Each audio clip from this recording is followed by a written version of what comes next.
বুড়িগঙ্গা এই নদীর কূল ঘেঁষেই গড়ে উঠেছিল 400 বছরের পুরাতন নগরী ঢাকা।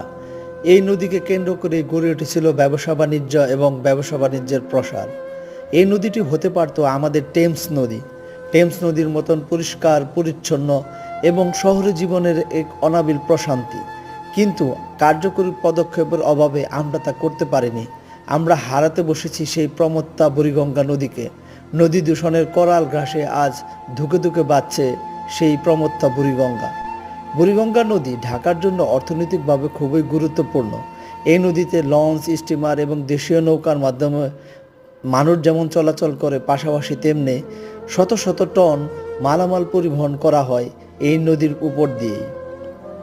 এই নদীটি ঢাকার দক্ষিণ পশ্চিম অংশ দিয়ে প্রবাহিত। পূর্বের নাম ছিল ধলেশ্বরীর সাথে সাগরের যোগাযোগ বন্ধ হয়ে গেলে এটি বুড়িগঙ্গা নামে অভিহিত হয়।